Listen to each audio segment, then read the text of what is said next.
Hi there, I'm Dan Meredith, host and producer of Veritas Populi, Truth for the People, where we believe that no matter how hard you rub the truth, it only shines brighter. We like to explore different types of topics, cultural, political, religious, all kinds of different areas. And today we're going to look at some issues involving the federal government and the people. Have you ever looked at the federal government and thought, how did it get this way? Why is it so out of control? What can we do about it? How can we change things? We tell our representatives we don't like what's going on, but yet they just ignore us. Well, we have a group of people here today that think they might have an answer. We have a group that represents the Convention of the States Project. Today we have Norman Bobo, the Tennessee State Director of the Convention of the States Project. We have Greg Clements, District Chapter, House District 44, I'm sorry. And then we have Joyce Reed, District Chapter, Captain, House District 52. I'm not like Obama, I'm sorry. The teleprompter doesn't work very well with me. And then Mark Charest, Statewide Media Liaison, District Captain, House District 57. Thank you all for being with us here. Thank you. Sorry for the goof-ups on the teleprompter. Today we're going to discuss what you all are doing. As I said in the intro, we've got a lot of people that are looking at the federal government and just saying, you know, it's just not working. And we don't know what to do about it. We'd like to just go back to the beginning and say, let's fix this thing. But time machine's not working. What do? What is your all's answer? I'm going to let Mark take it. Go ahead, Mark. Well, you know, a lot of people, take it back to learning history in their classrooms. You know, everybody knows the preamble, everybody knows the amendments, but that stuff in the middle, the articles, how to do that, a lot of times get overlooked. And there's a great one in there called Article 5 that, gives you the ability to add amendments to the Constitution in order to govern us the right way. And it can be done through Congress, or a convention of states can be called to do that for them. And Congress cannot stop it if the states do it, if enough states, 34 in our case in this time, call for a convention of states. So there's the rub. The deciding factor.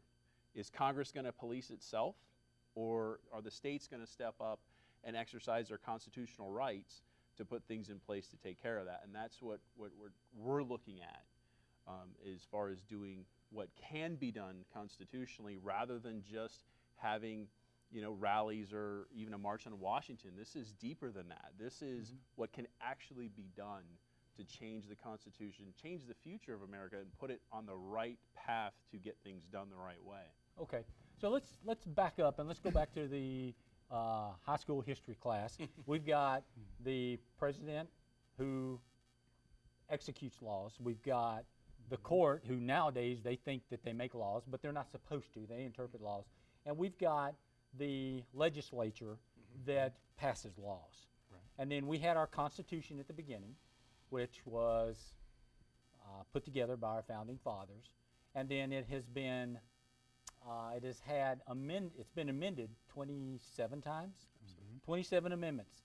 Now, these amendments, basically, how does an amendment, traditionally, how does it come about? The states, someone comes up with an amendment, the states ratify it. In the 27 amendments that we've had so far, that's the way it's happened. Well, what's happened is Congress proposed Congress proposes the amendment. Under Article 5, they have one way of proposing is for Congress to propose them. They propose it, then it goes out to the states for ratification. And the states have to ratify it. And how many states have to ratify it?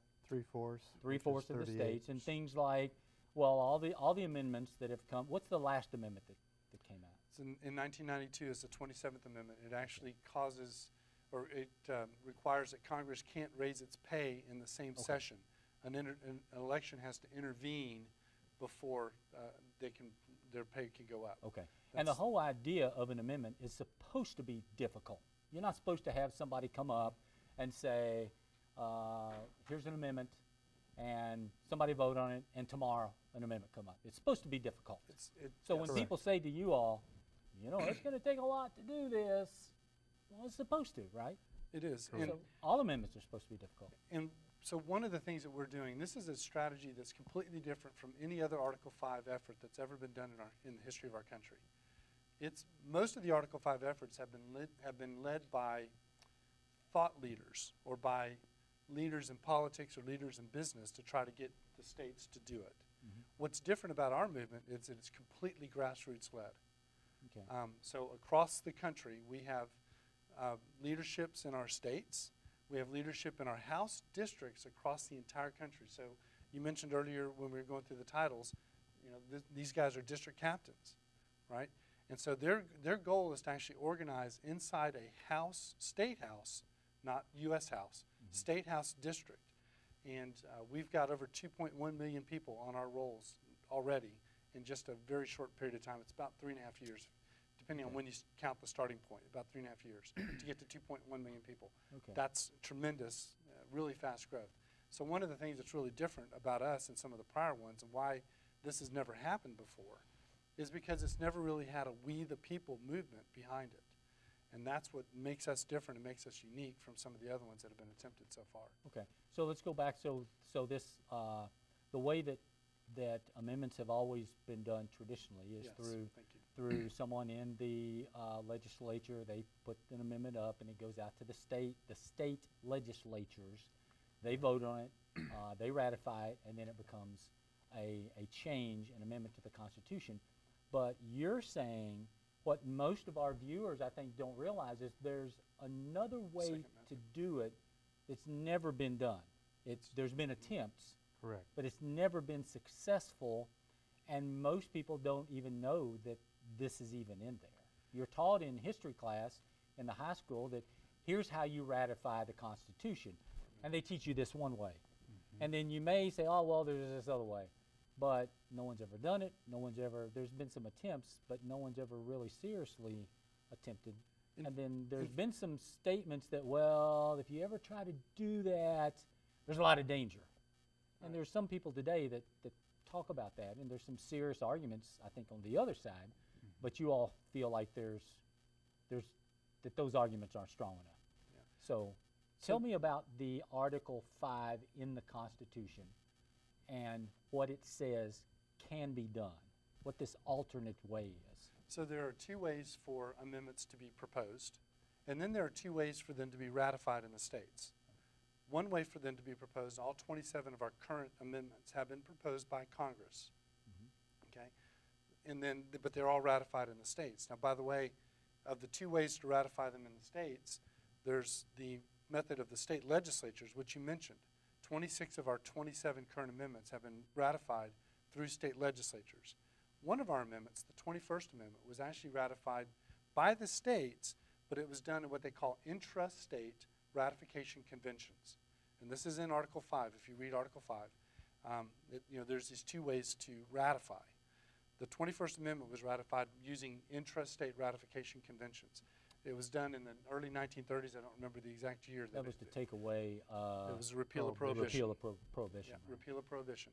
And one of the reasons why they chose that method, okay, was because state legislatures take a while to process things, right? Some state legislatures only meet every 2 years. So it takes years, typically, for it to go through the state legislature process. On the ratification conventions, it can happen very quickly.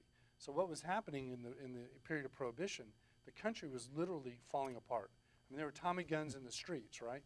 And Congress wanted a quick solution. So they proposed the amendment to repeal Prohibition, and they said, we're going to send it to the ratification conventions instead of through the state legislatures because it would be ratified more quickly. And it was ratified very quickly because the population really wanted that to be done. Okay. So they did the 18th Amendment, which prohibited alcohol, and then they were like, oh crap, we need to do something. So they did something really quickly. Well, at least they judged it to be a mistake. Okay. And so the 21st Amendment was to repeal it, but to get it done quickly, they went through the intrastate ratification conventions. So one of the things that we hear people talk about on a frequent basis is, our little pocket constitutions that we sometimes carry with us, right? And I carry mine on my phone. But these are really neat documents. That we can carry it with us and we can actually refer to it. Right. So we refer to it as, this is the 1787 text plus the 27 amendments. That's what's in this book, okay? And so what you'll hear people say is that this is a great document. Why would we amend it? Yeah, so what's wrong with that? What's wrong with that Yeah. book? You know, Why don't what's we wrong just with use it? this? Yeah, why don't we just use it?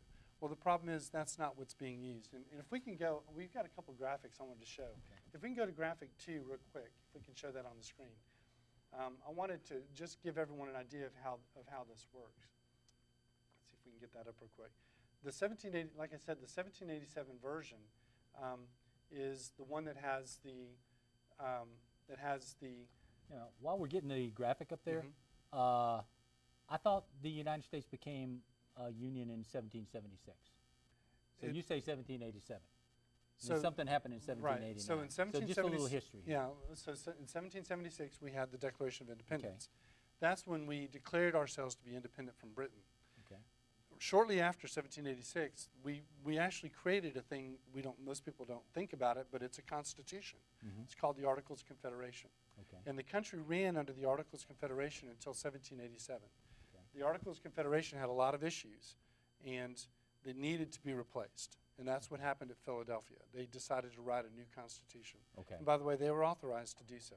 There's some who don't think that that was the case, but the case is they were authorized to do so. Okay. So what we ended got up your with, graphic. yeah, we got our graphic. So what we ended up with out of the 1787 Constitution was about 3,000 words. We add to that the 27 amendments back on graphic 2. We add to that the 27 amendments, and we get what we know as the pocket constitution. Okay. Now, when you have an amendment, what happens is the amendment overrides the Constitution. Okay. So you'll see on the slide here, you've got the 1787 text, and you've got the blue lines. Those are the original powers. Then when you add an amendment, the amendment actually overlays the Constitution. And when it does so, it actually changes the powers under the original 1787 text. Sort of like a prism, right? So you're reading through the prism of the amendments to get back to the text. So they change the purpose. So you see the color changing from blue to yellow. In addition, amendments, you see some additional yellow lines. The amendments add new powers, right? So there are powers under the 1787 text which were changed. Some of them were not changed, and then some of them were added by amendments. All right, let's go to graphic 2. And what you'll see in graphic 2 is, you know, and most people say, graphic 3. What you see with most people is they think of the 1787 Constitution as our only Constitution. Well, the fact is, you can see what's happened here. The Supreme Court and the federal courts interpret what we know as our pocket Constitution. And they create something that I have on the screen. I have a picture of it. It's called the Annotated Constitution. Okay. This is the real true Constitution that's being used by our federal government. So when we say we want to amend the Constitution, we're not talking about amending the pocket Constitution. We're talking about amending this behemoth book that's 2,839 pages. Okay? It's got all the interpretation of the original text in the book. Okay? And when I drop this thing on the floor, it makes a really loud bang. Okay? It's a very heavy book, and it's, like I said, 2,839 pages. Now, I'm not going to drop it. I don't want to upset our table here. Right. But this is the book. It's huge. This is the one, when I ask a federal representative, I'll ask the question, are you following the Constitution? Is that what you're doing constitutional? Now, I'm asking this question, and what they're going to do is they're going to give this answer. And they're going to look at the interpretation of the Supreme Court, and they're going to say, yeah, it's constitutional. Mm-hmm. We say it's not. They say it is, but we're just talking different language. Okay, now, the fact is, this one is in effect. Whether we agree with how it came about, whether we agree with whether it should be there or not, doesn't matter. The fact is, it's in effect. And we can do this by looking at any one of the laws and seeing that it's truly being enforced, right? The interpretations that the Supreme Court are making, whether we agree with them or not, whether they were legal or not, whether they're constitutional or not, doesn't matter. They're being enforced. And the federal government believes that it's law, that they can do what they're doing, and they're going to do it. So what we have to do is we have to tell the federal government that your interpretation is wrong. We have to fix the interpretation. We have to rein in and limit this book, not this book. Okay? So if we go to another graphic, let's go to graphic number 4 real quick, and I just want to show you what it looks like when we actually do this. So what we're talking about is overlaying the interpretation. You see where we've added amendments, and we're overlaying the interpretation, and eventually that's getting right back to the 1787 version. So what we're doing is wiping out this book and restoring the 1787 version. Does that make sense? Okay. Okay? Yep. Yeah. Okay. So what are some of the things that, when we look at this, some of the misinterpretations, some of the issues that you all are looking at? Mm-hmm. What are some of them? Right. Yeah. So our application, so the way this works, the way Article 5 process works, is states apply for the convention. And they do that by filing a resolution in the state legislatures. And that resolution has text in it. And the language of that text, what's going to happen is if 34 states have virtually the same language, they don't have to necessarily be identical, but they need to be really, really close. And when Congress sees it, what's the way it's supposed to work? When Congress sees that 2/3 of the states, currently 34, have applied for a convention on a set of topics or a single topic in the applications, then Congress will call a convention on that application and that topic. Okay? So our application language has three topics. The first one is to impose fiscal restraints on the federal government. The second one is to limit the power and jurisdiction of the federal government. And the third one is to limit the terms of office for federal officials and members of Congress. So we have those three topics. Under those can be any number of possible amendment ideas. And we don't actually advocate for specific amendments, because any of the amendments that are under those topics would be favorable to us. See where I'm going? Because in the end, by the way, this is not about the specific policies. This is about who decides. There are people on both sides of the political spectrum that are supporting this effort because they don't want D.C. deciding for us. They want the states to decide. We want Tennesseans to decide what's good for Tennesseans. So it's not a matter of what should we do, it's who decides what we should do. So we want Tennesseans to decide for the things that Tennesseans should be deciding. Now there's a role for the federal government. The role of the federal government, as enumerated in the original 1787 text, is to help us with external forces. We don't want people, we want to raise an army to protect the country, right? We want to have foreign affairs. Most of the items that are in the Constitution, the original, especially Article 1, the list of the 18 or 21 enumerated powers, are focused on external forces, not internal. And the states are supposed to deal with the rest. That's the way it's supposed to go. Right. So the states decide for themselves. So if California wants to decide one way, fantastic. Tennessee wants to decide another way, fantastic. Each of the states decides, and if somebody doesn't like the way that their state has decided, they walk with their feet and they go to a state where they do like what they've decided. Right. Does that make sense? That's the way originally it was set up. Exactly. I have a problem with the way people are even looking at this. Regardless of that, I think they're violating the original Constitution. The rest of y'all, how do you see the progress of what's going on here? Anybody want to jump in? Well, I've been involved with the Convention of States project since about June of last year. And just since then, I've seen an increased interest in learning about the Constitution, learning about Article 5, learning about what is state sovereignty, what does that mean, what is an individual liberty, what does this mean for me as an American citizen. So I see a lot of people asking important questions and searching out those answers for themselves instead of just going to the internet and seeing what's the fastest answer they can find. Yeah. They're looking for truth, and they want to know, how can this change my life? How does this directly affect me as a person? How were you involved in anything politically before getting involved with Convention of the States? Not really. Okay. I've always worked for government my entire career, and I've always had political opinions, shall we say, but as far as actually taking an active role and getting involved, I've randomly sent letters to my representatives or maybe made a phone call, but as far as actively making it a part of my everyday life, no, not until Convention of States. Okay, and that's what I hope our viewers will do. Whether this is your avenue or another, get involved, study this, talk to these folks. We're going to have their web pages, email addresses, phone numbers. Talk with these people and find out what they're doing, because they are trying to figure out a way to get the behemoth federal government back in their box. And that's why we wanted to have them on here to look at what they're doing, because it sounds like they are trying their best to control what has come out of control.